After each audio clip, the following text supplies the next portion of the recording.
begin. Hey, what is up, guys, and welcome back to another episode of the Social Primate Podcast. Today we have the one and only, the great Leslie Lau. He's the author of Pulling Weeds, Folding Laundry, a book that just recently dropped last month. What's up, dude? What's up, man? Thanks for having me again. It's really good to be back. Hey, no, likewise. I'm telling you, as soon as you popped on the screen, I was like, yes, it feels nice to kind of, we can't be physically next to each other, but I can still see you and we can still kind of connect, No, it's really good to see you again, man. It's we always have good conversations, so this one I'm sure will be no different. I know since the last time I had you on the podcast, you've gone through your own turmoil, your own growth, and up until recently, like I mentioned, you just dropped a book. Do you mind giving us or our listeners a little bit of more info on what that book is about? Yeah, for sure. So, yeah, thanks for, again, the platform and, allowing me to speak about my book. Like you said, Eddie, my book, Pulling Weeds, Folding Laundry, just dropped probably about a month ago now. And really, it's kind of like a culmination of a pretty long journey that I've taken that was sparked maybe about 10 years ago, actually, when I got diagnosed with cancer. And I think we spoke about this a little bit on our first discussion on your podcast. And, I feel like the book kind of was published and released in a very opportune period of my life. Like you said, a lot of kind of turmoil and just navigating, my own personal perceived hardships in life, and that doesn't, I say personal and I say perceived very, very consciously, just because I think that hardships is kind of a term that can be construed and interpreted as something that everyone sees on an equal value basis. For example, when I talk about cancer, for example, someone will often say to me, I went through some tough times, but I can't compare with, what you went through, stuff like that. But I think that, when I say it's a personal and perceived hardship, it's something that, one feels difficulty in moving through in their experience of it. Even if you, have a really tough time, moving through, something like a broken toe or something like this, it can comparably, be as tough as how I went through or moved through my cancer process, or vice versa. There is no comparison in these things. So this is kind of a very strong theme and something that I wanted to uphold through the entire book itself. I wanted to really speak from my own personal experience and really just dissect that as a kind of reflection and just an understanding of it for myself, as to what it was that I went through, why it was difficult for me, and in the end, how I was able to find a sense of peace, contentment, and even joy through all of those moments, So yeah, in a nutshell, that's what the book really is about. We can touch on some specifics if you like. I'm happy to go whichever direction you want, man. Yeah.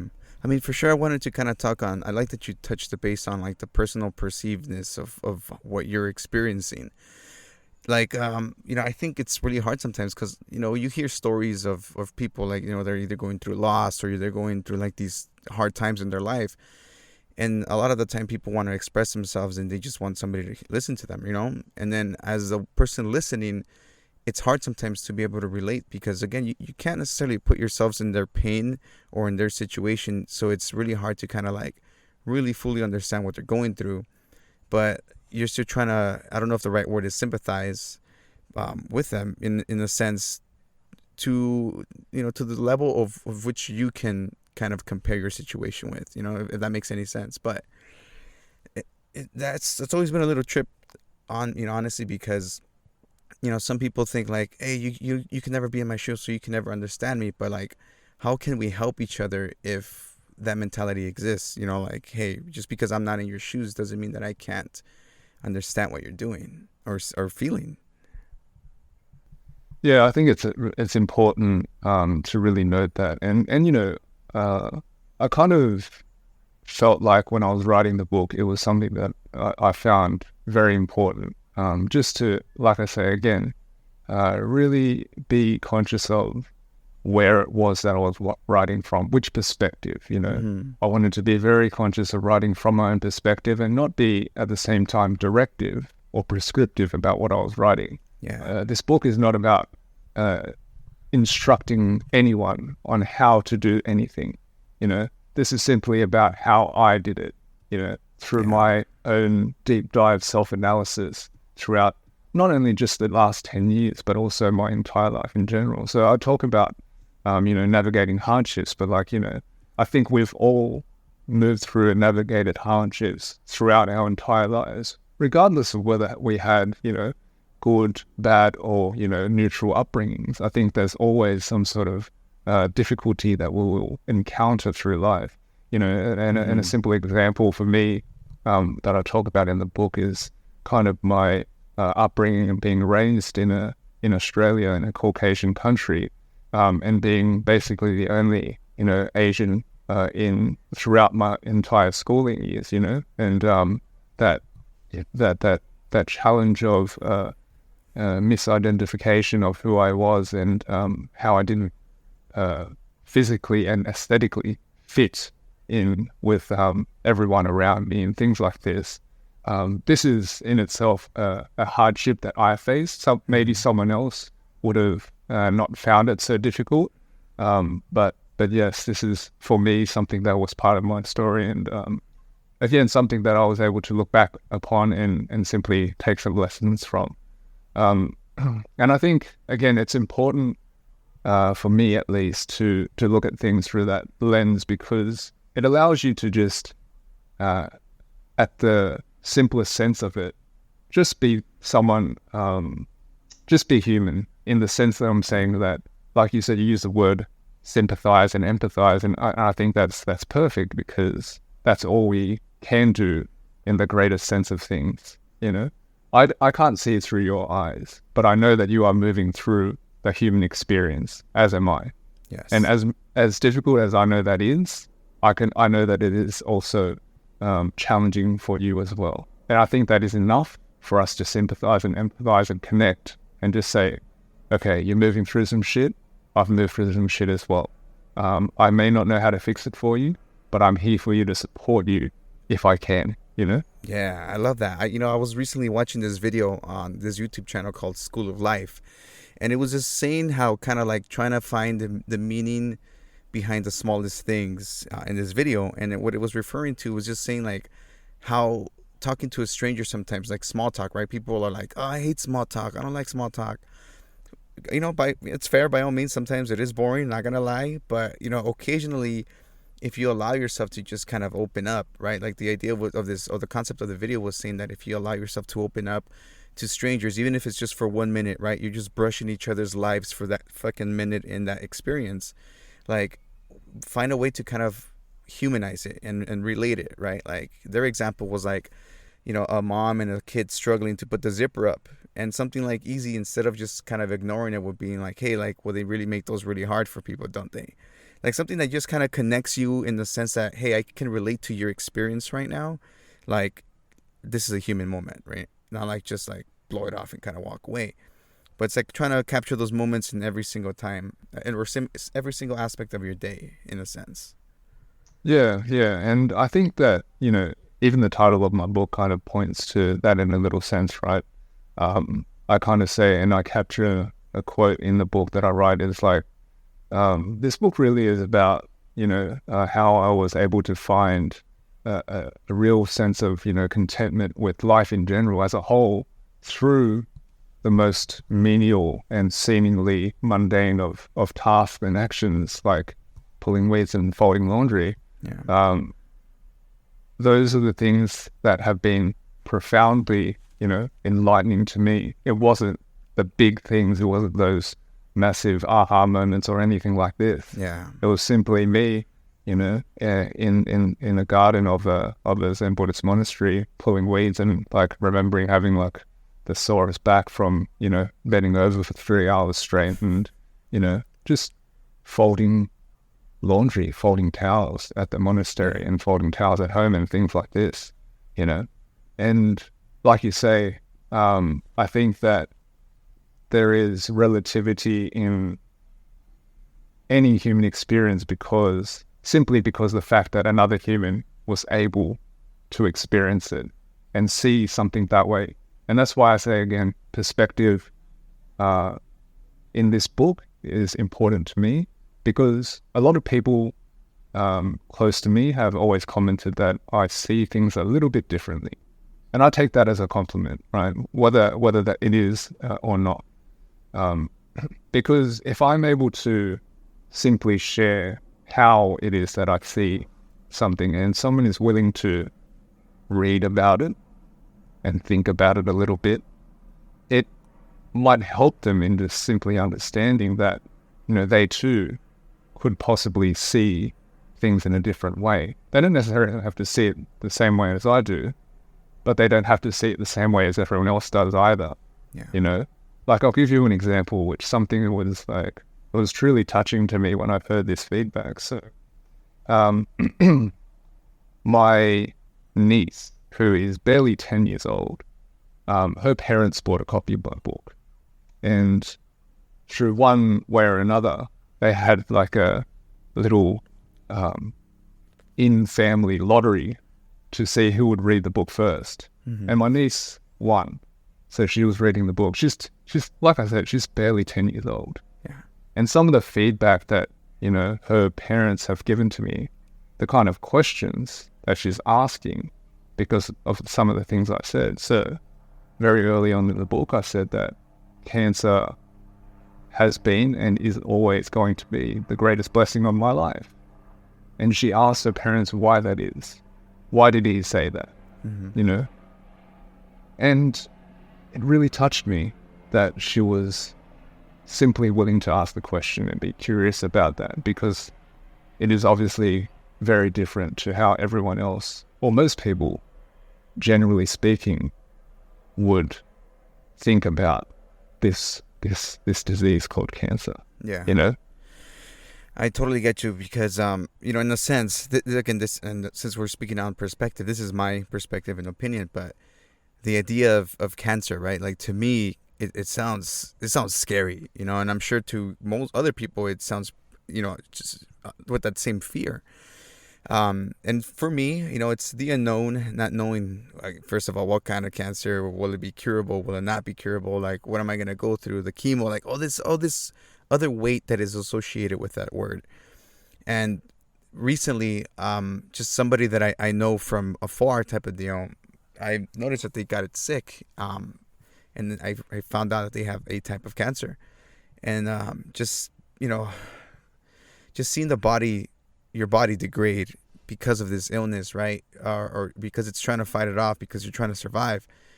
It's heartbreaking. It's difficult to see and to just kind of digest. And it honestly, it gives you that moment of mortality, and you seem weak and small and powerless, and it's hard. It's really hard to kind of have to deal with that, and more especially if you're the person going through those challenges. So to me, you know, that's why I asked you earlier, like, is there anything that you feel uncomfortable asking or just having asked to yourself? Because I feel like just, hey, what was your experience with cancer is already heavy in itself, right? And sometimes a lot of people are afraid to know because they don't want to know the answers of where they might be at with that. Yeah, and I can completely relate to and understand most people's feelings surrounding that, and I was no different.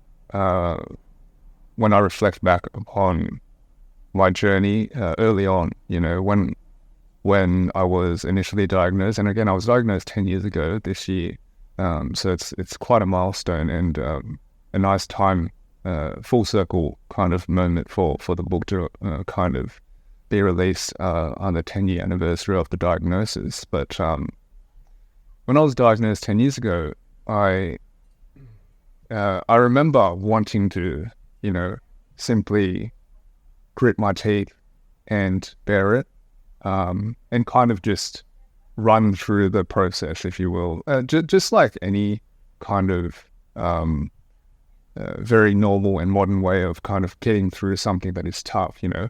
I'll just grit my teeth and I'll bear it for the period, which was, 7 months, and I'll go back to normal and I'll forget about it, you know. I'll go back to normal, my life pre-cancer, and I'll forget about it. But in that, I was kind of just afraid of what it was and what it was taking away from me in terms of the life that I had before the diagnosis, you know. And, it took me a very long time to come to terms with the fact that there is no normal to return to, you know. It did take me a very long time, and the reason I bring this up is because, like I say, my initial response and reaction was simply to ignore it and get it over and done with and turn it into a distant memory, so that I can resume my life and not have this kind of negative blip in my life that affected me and made me afraid of what it is that was going to happen, and if there was going to be a tomorrow and things like this, you know. But yeah, like I said, it took me a very long time to come to terms with the fact that life was not going to be anything like it was before the cancer. And this is really why it was the greatest blessing for me, because when I look back at my life before I had cancer, if I wasn't going to die by the disease, I was going to die by my lifestyle, and the way that I lived and the way that I saw my life. So, in a sense, that the one of the most scariest and most mortalistic and human-killing diseases that we have ever known in the modern world is what saved my life. So it's a crazy thing. That is crazy, because it's like we mentioned, it's one of those things that are scary, but in the sense, in your perception or in your experience at least, it saved you, like you said. It allowed you to really change your life, because otherwise you would have, like you said, you would have been on the same path down that based on your self-destructive habits. Absolutely. Yeah, for sure.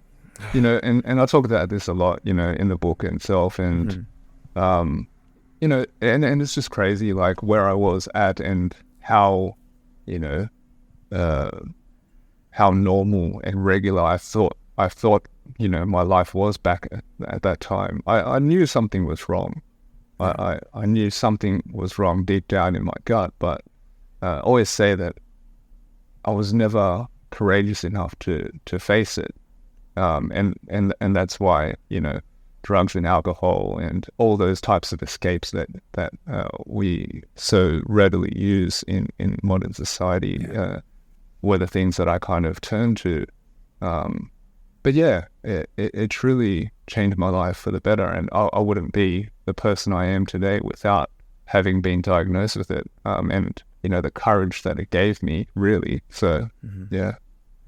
Now, when you were once you started, actually, before I get to that, like during this process, like what was your mindset like? Like what were you going through in terms of trying to heal yourself mentally, while you were going through this physical change? You mean the treatment process during the treatment? Correct. Yeah.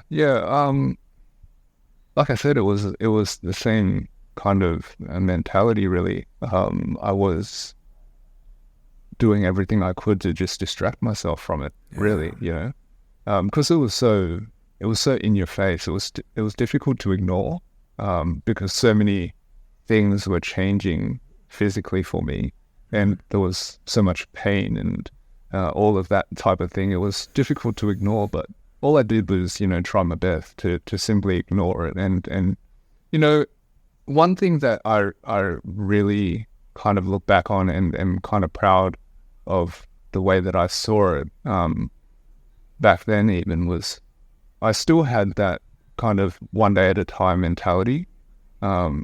Even though I was trying to rush through it, I still looked at it and took it one day at a time, because there was nothing more that I could do. Life had slowed down to a grinding halt, like, how it is in, modern society. Life is such a blur. We rush around for everything, and you know, being in, you know, corporate, high flying corporate, having like a very successful corporate career at that time, it was like kind of tenfold for me, you know.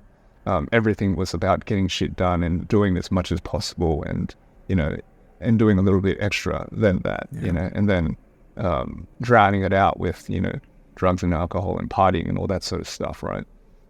So to not have work for 7 or 8 months and then simply have to stay home and focus on recovering from my cancer treatment, it was tough. It was like, but it was also something that saved me, because again, it slowed me down and it forced me to look at things in a different light. But like I said, I was able to take things one day at a time, but at the same time, I was kind of trying to distract myself with anything I could. But yeah, that's how I kind of moved through it, with a very clear hope of, you know, that end date of my treatment process, and just very eagerly looking forward to the road to recovery and a return to some sense of normalcy, a life pre-cancer. So that was kind of, you know, the kind of emotions that I moved through whilst I was taking it. But, you know, I looked back, funnily enough, a few days ago or a few weeks ago maybe, at some of the photos that I took of myself, and and even like, you know, the treatment centers and things like this, just of around the time when I was accepting treatment, and the small number of photos that I took really is representative of how I felt about myself in that whole process. You know, that I took no more than, you know, 6 or 7 photos throughout that whole period of time. And I kind of, when I look back and kind of question why, it's kind of reflective of how I felt about it. I just didn't want to, you know, keep relics of it. I wanted to ignore it, you know, I wanted to suppress it. I just wanted to get through it. And like I said, return to some sense of normalcy. Damn, that is honestly, that is a crazy like way to see it. Like you said, like you take these photos, but only a small amount of photos that it's enough for you, because like you said, you want to kind of just don't, how do I say, like pretend it never really happened type of deal. And that's a powerful way to see it, because, you know, especially in modern times, photographs are a way of capturing moments and capturing memories and capturing these fucking things that happen throughout your life. And for you not to want to do it, that speaks volumes. Yeah, absolutely, man. That was something that really stuck out to me, because I was looking for something, like I was looking for some photos in particular, just to show parts of like the journey, just milestones and things like this, and I could hardly find any. And like I said, it was just funny to look back at and just realize that that's how I felt back then. I just did not want to, you know, keep any kind of tangible memory of this time in my life.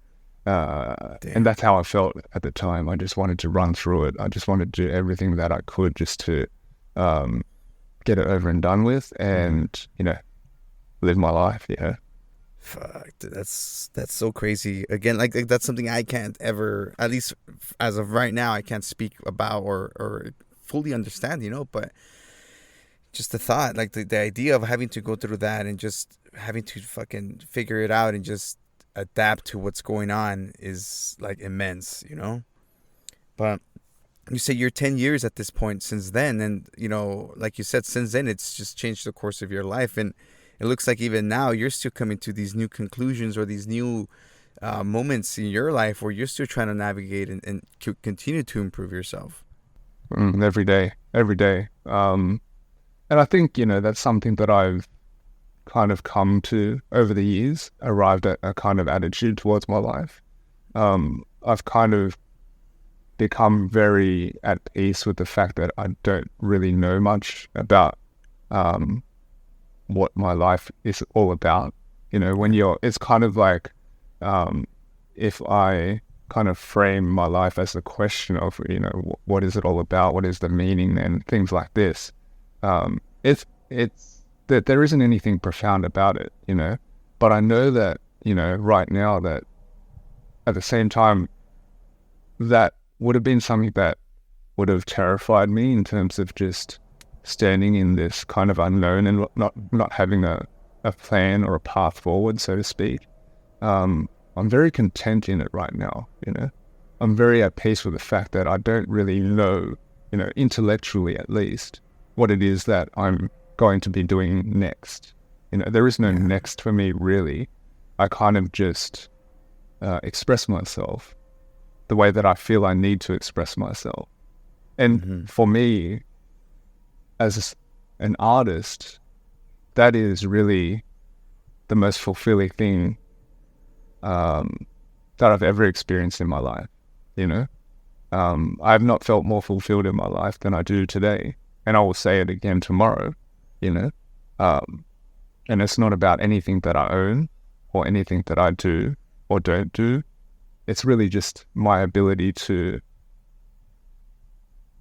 connect with the fact that I have something to say, something to express through some sort of medium, whether it's word, whether it's through paintings, whatever it is. And I'll try my best to do that. And I trust that it sort of just guides me the right way that I need to go, And that for me has been the greatest compass because, again, I think we all just kind of are searching to find some sense of, alignment and comfort and peace with our lives, That's what, people think that riches will give them and, status and notoriety and all these things, or enables them to do that at least, or enables them to explore that. But I feel like I'm kind of there, right now, and I don't need anything more in my life than what I'm doing right now, which is something that I could never have imagined, or a place that I would never have imagined being, 10 years ago when I was, running around like a headless chicken trying to climb up the corporate ranks, Yeah. Yeah. Dude, no, I mean, and that's just, the reality is that is a lot of us, a lot of us are still in that position where you were just a couple of years ago, working, dealing with it, and then just finding a way to kind of sedate ourselves in between, Unfortunately, I don't know, this is just me, but I feel like sometimes it's hard to get through those changes unless you're going through like this moment in your life that really just kind of shakes you up and says like, hey, wake the fuck up, this is happening. And then that's when you're like open to like, I need a change. Like there is behaviors that I have, or habits, or situations that I put myself in that have put me in this position, and now it's up to me to get out of this, and a lot of us are still there sometimes, Yeah, for sure, man, for sure. And like I say, I think cancer was exactly that thing for me. It really was the catalyst to affect some change in me. And I think that, now I can look back and I can see like there's always a choice in the matter in my mind, like in terms of how these things are approached, right?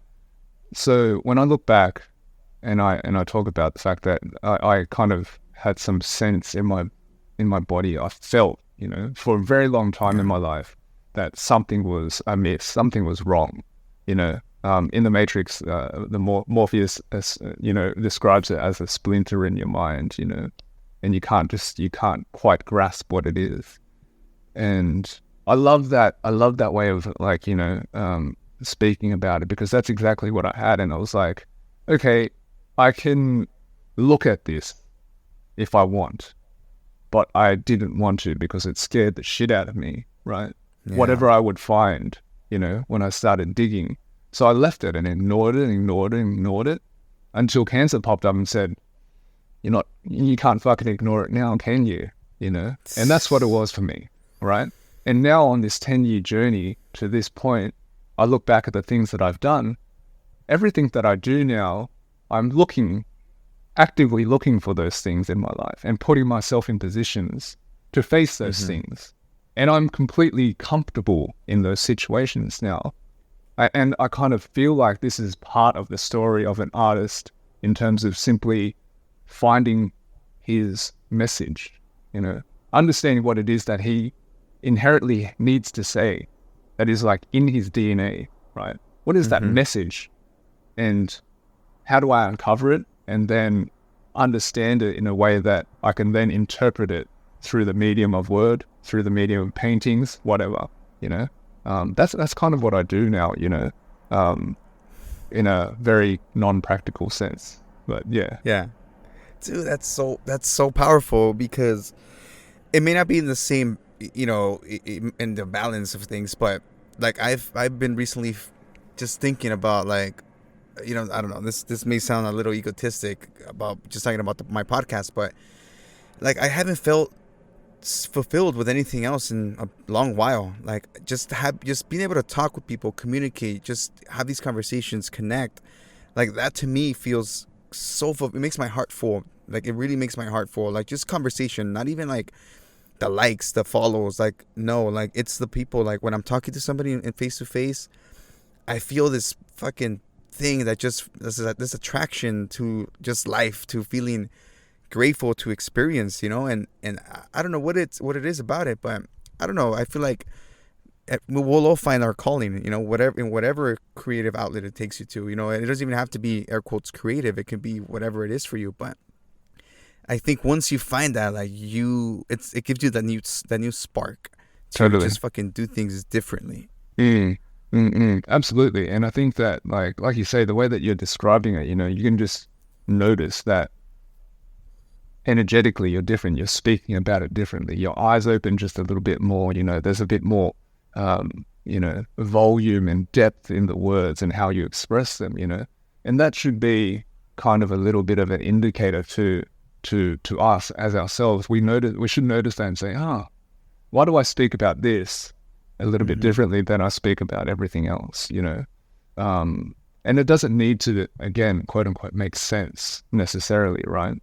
Like, for goodness sake, I write words and make it into a book, and then I paint pictures. Do you know what I mean? Like, it means nothing to most people, but for me, like, it is the essence of my personal growth in terms of who I am as a person, and continual discovery of what it is that I need to say, and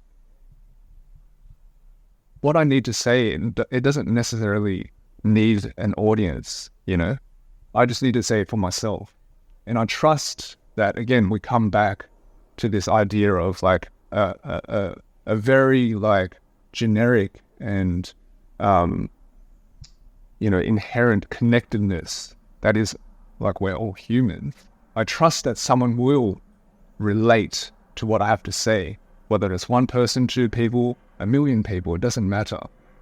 I know that someone will relate in some way with something that I'm trying to say, with something that I'm trying to express. And that for me is enough, because what I'm expressing is pure human experience from an experienced human experience, nothing more, nothing less. I'm not trying to do anything more than just tell a story, Yeah, exactly. And like you said, somebody will find it, somebody will relate to it, and it's enough for them to say, hey, this is the thing I was looking for. Exactly. And this is what's going to make that little small shift, small, but still a shift in whatever it is their path is, And that is what's really cool. Sometimes I think I read somewhere, or I heard it, like, I'm paraphrasing this completely wrong, but it's something along the words of saying, like, people will forget what you said, but they won't forget how you made them feel. So kind of like the power of words. Like, you may not remember exactly word by word what this was meant to say or what it was trying to tell you, but you're going to remember the way it made you feel, and that usually attaches the message to it, Totally. And I call that kind of just our, like, the essence of what it is that you're trying to convey, whether it is through words or whether it's through painting and things like this. I think it makes more practical sense when explaining it, or using the metaphor of a painting, right? Paintings aren't words, and we don't really, quote unquote, understand intellectually like what is going on in a painting. But I feel like what draws people in isn't so much what's on the surface or the colors that are used, or the lines and the way that the strokes are done and things like this, right? It's the whole coalescence of all the elements and why all those things are used, and what is the essence that is trying to be conveyed through these methods, right? And I think words and intellect and things like this, we're not going to always connect with those things because we are kind of selective and limited in what we can, quote unquote, consume, through our minds. But in terms of our humanness and the connectedness of who we are as people living in the same time period in human history, everyone can relate in some way, shape or form to some degree. It just is like everyone is the same in some sense, from a human level. So yeah, there's that that essence that that I at least am trying to capture through, whether it is, as I say, through the books that I write or the paintings that I paint. So yeah, through your form of expressions. That's right. To go back to the title of your book, specifically Pulling Weeds and Folding Laundry, like, it seems like that's completely like literal from your life. I think you mentioned that, I think in your bio or somewhere, that you kind of pulled that title literally from the stuff that you would do on your life.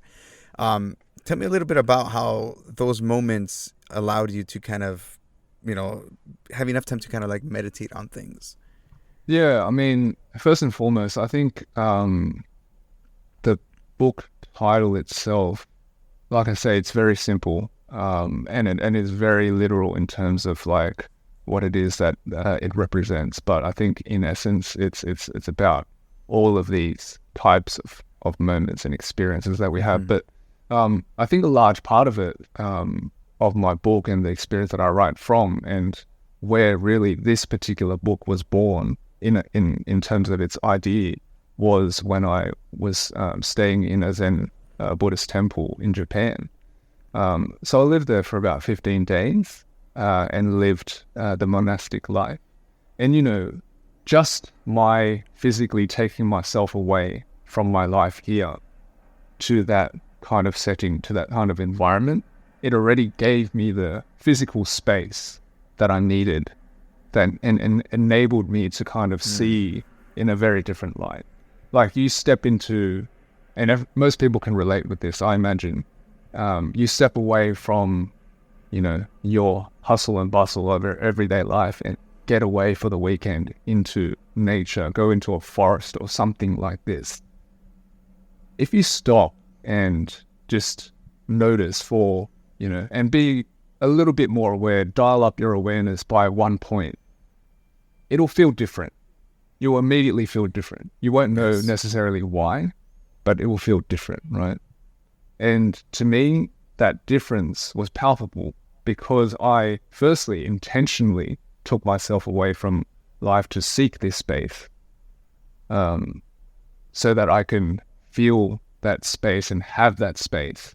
It's because I didn't have all that external stimulus hitting me from every single corner of my life. I didn't have a phone, I didn't have internet, and it didn't bother me at all. It was just very, I actually enjoyed it quite a lot. And the simplicity of the life that I lived, wake up at 5, meditate for 3 hours, have some tea, work in the gardens for like 3-4 hours, have some lunch, have a bit of a break, have dinner, and then meditate before sleep for another 2 hours. That was my day for 15 days, very simple. I didn't have to overthink anything. And I was just there to experience what it was that was in front of me. And I think that was that contextually is all important to my kind of coming to these realizations for myself whilst I was in there. It was kind of impossible for me not to have these kind of, epiphanies for myself. Because, the pulling weeds one, it's part of the service that we do to the temple, as you know, as a token of giving back. When we are offered, you know, accommodation there, we stay there, but we give back by doing work on the property. Mm-hmm. And I felt like when I was there, weeding was like just this thing that we had to do if the monk was kind of like, oh, there's not much to do, so just send these guys out and fucking pull weeds, Pull you the know? weeds. Yeah, because it was like literally in the mountains, right? So there was like infinity fucking weeds out there. And I was just like, this was 7 or 8 days in, and I'd done weeding for that many days. I'm just like, fuck, this is like killing my life. Bending over every day for like 2-3 hours and just pulling weeds with these like shitty hand tools and putting them into a bucket for no reason, really. And, you know, I kind of just came to the realization that, you know, there's a real enjoyment in that as well, in this kind of weird sense that we're not given the opportunity to kind of feel. Is that like, I kind of just got a very abstract kind of beauty in those moments after having done it and hating it for like, you know, 7 days straight. And it was the same thing for like folding laundry. Like personally, I really like laundry. I like doing laundry, the whole experience of it, right? I always have. But doing it there as well, it was just like this picturesque, beautiful setting. And I won't ruin it for you because I described it so beautifully in the book. But it was kind of like that whole moment, I capture it and I'm like, this is art. It was so beautiful. Mm-hmm. If I could bottle it, like it would be art, you know, and no one could tell me any different. And when you break it down into a very simplistic and practical way, I was just folding towels and putting them back into the closet, you know. So crazy. Yeah. But like I say, it really just opened my eyes to our ability to be able to appreciate life at a different level and depth, you know. Mm-hmm. If only we allow ourselves to and give ourselves the space to, and if we're aware enough to do that on a day-to-day basis, you know. Do you have any like advice for people, like, you know, for busy people who are just up and down every day, like in terms of how they can approach and finding these type of moments for themselves? Yeah, for sure. I mean, in between the busyness, you can always find some downtime, you know. Like if I look back at my life in corporate, you're always going to have moments of respite from running around if you're, say, for example, commuting from your home to your office. Like I used to catch a train to work every day. So I had about 35 minutes when I was physically not moving, I was sitting. And instead of, you know, listening to something that is kind of just a background or white noise for myself or something that is distracting, I pulled out a book, you know, and I was conscious about reading my book just in those 35 minutes, you know. And that's when I kind of really just started to get back into reading again, really. And now, you know, I consume, you know, 30 to 40 books a year, you know. And, you know, you go home, again, everyone has to clean the dishes after a meal, for example. And again, you can rush through that and being very unconscious about that and think about this or that and talk to your partner or your kids and just kind of go through the motions with what you're doing. Or you can just simply give yourself the time. You're already there. You're already going to do them. What's the difference with doing your dishes whilst having 17 other things going on mentally and around you versus simply being there to wash the dishes? And what will you notice? And how, well, it's interesting how the water, you know, sounds a little bit different when it hits the back of the spoon and the spoon makes the water splay out and then splash up in a different, you know, direction. And if you listen close enough, you can hear the kind of crackling of the soap, that you're using to wash the dishes. It's just amazing at the things that you will miss if you don't simply give it the attention that you could, And again, it's all a choice, right? And I understand it's everything to me is easier said than done. I always say that, right? But I also say that at the same time, we have to start somewhere. And it comes back to this attitude of like one step at a time type of process, one day at a time. It is a choice whether you want to see these activities a certain way or not. And another one, everyone brushes their teeth every day, right? Mm-hmm. You can just kind of unconsciously brush your teeth while you're thinking about something else, or you're, brushing your teeth and having a shower or taking a leak at the same time or whatever, right? You can do like multiple things at the same time. Yeah. But you can really, again, it could take the same amount of time, like chronological time.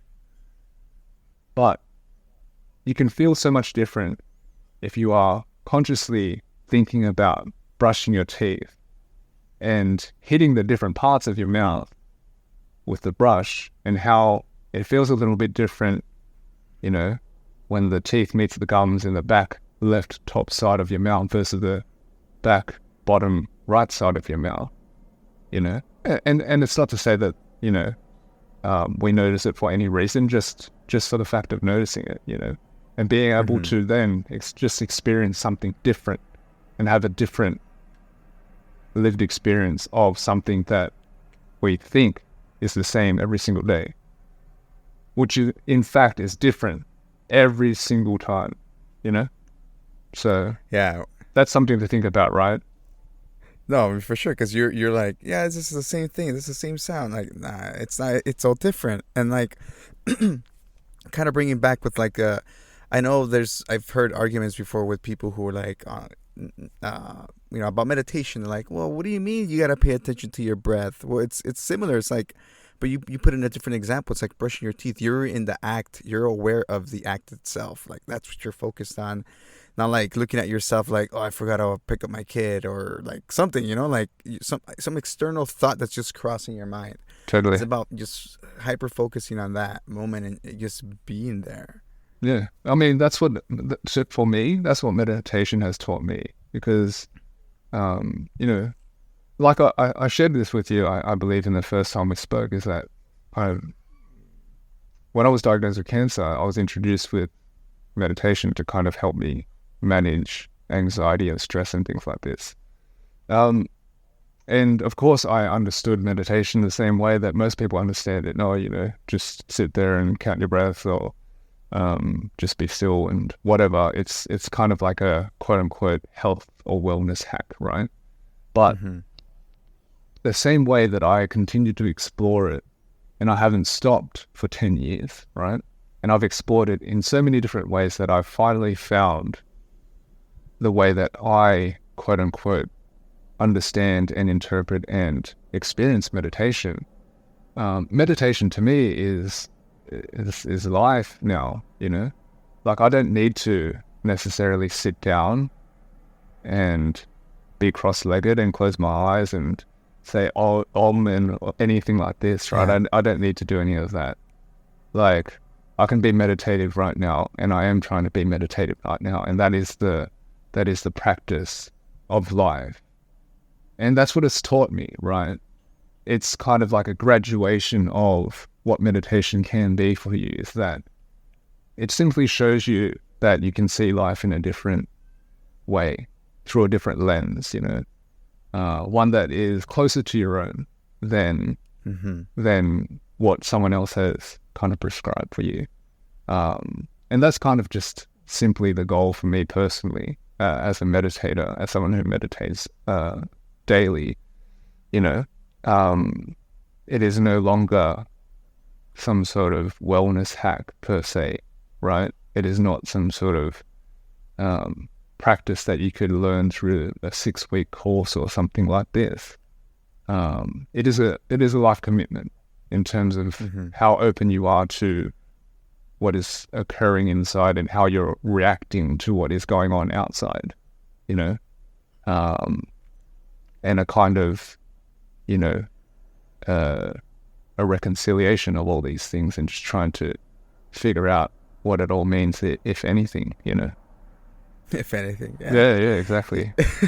I think that's Yeah, I important. mean, yeah, for sure. Because I mean, you still gotta be realistic about it in a sense too. You know, like you gotta just live through it and just expect, you know, the best. At least that's what I think. That's how I Totally. go through life.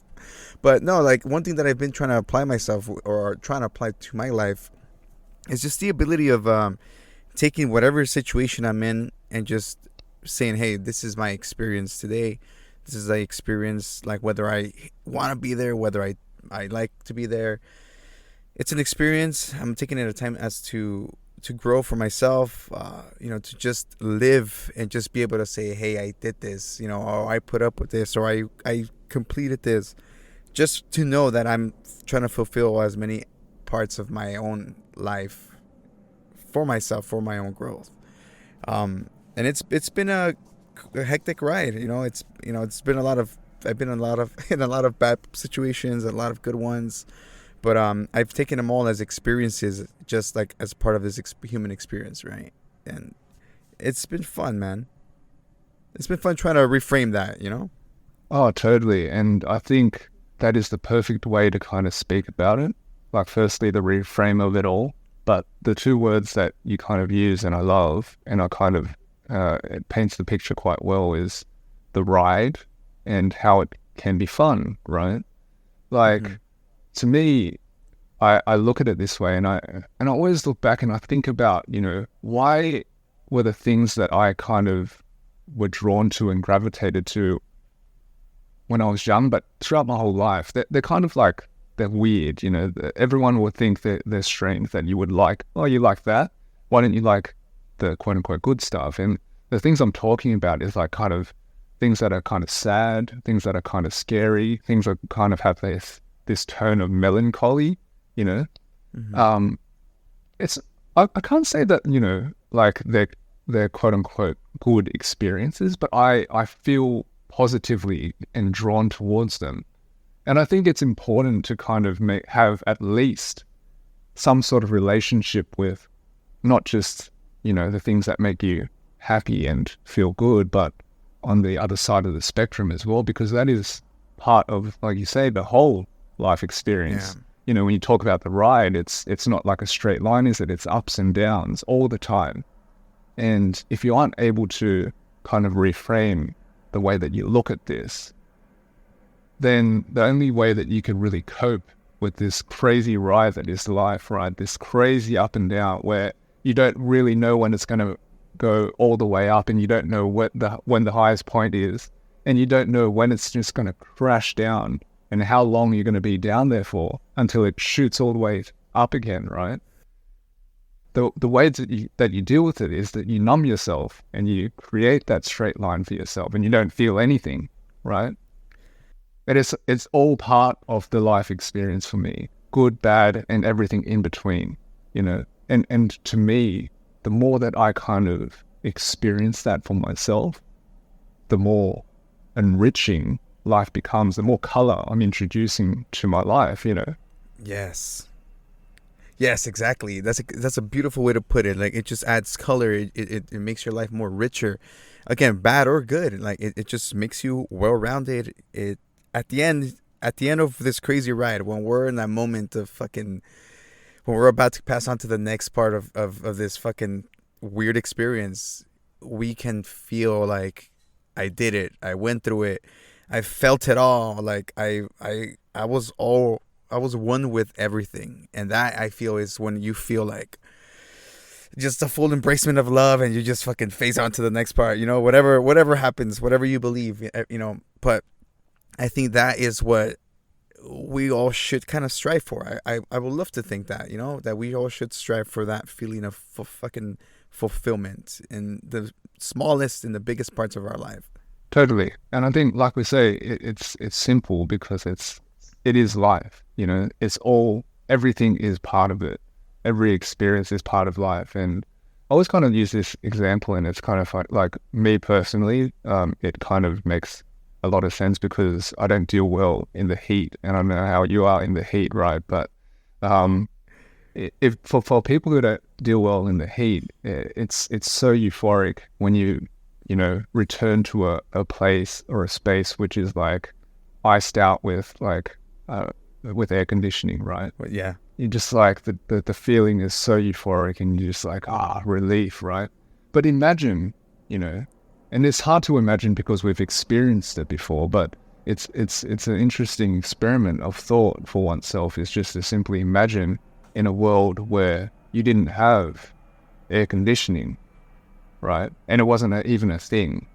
Then the experience of, the heat and how uncomfortable it is, it would again in turn be different because you don't know what the alternative is.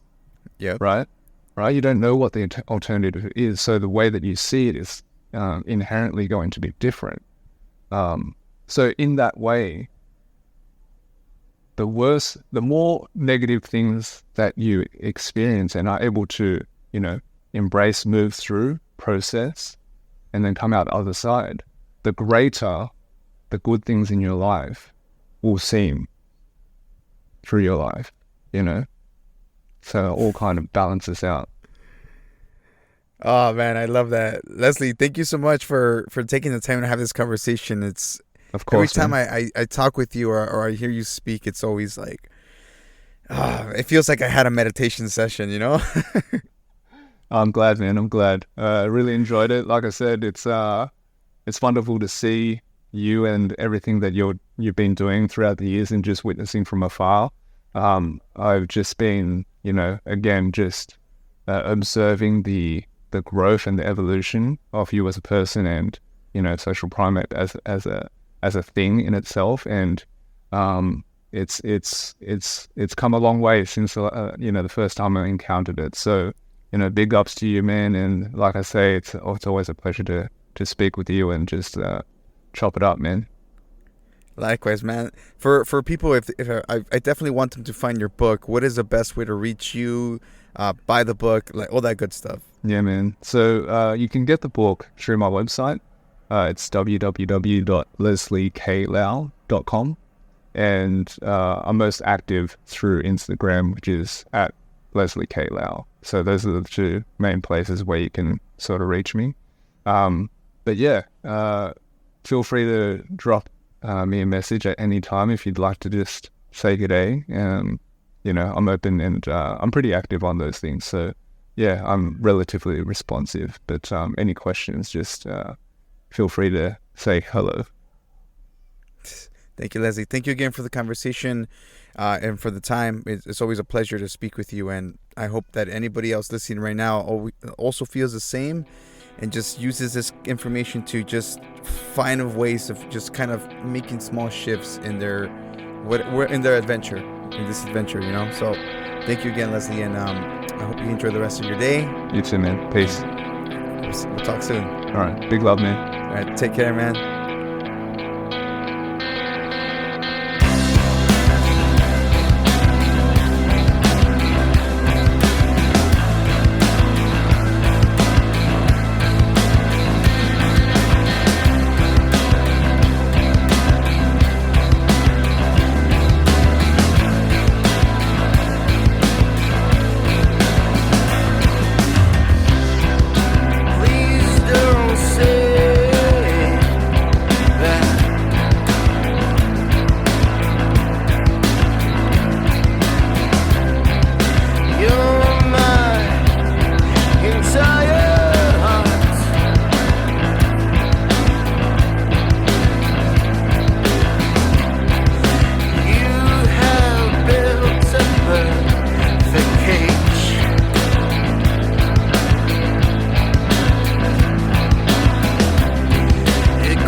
shot to you.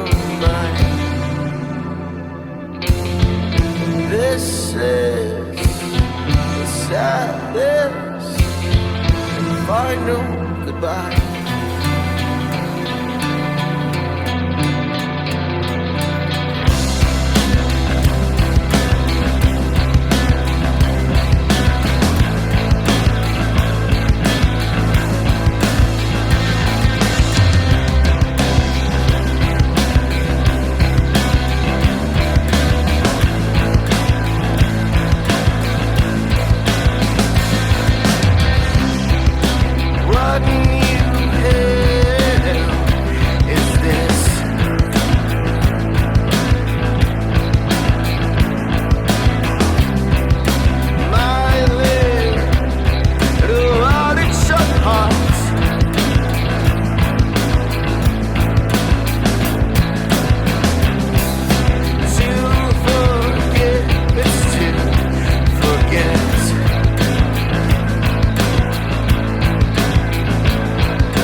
This is a warning shot to your mind. This is the saddest and final goodbye.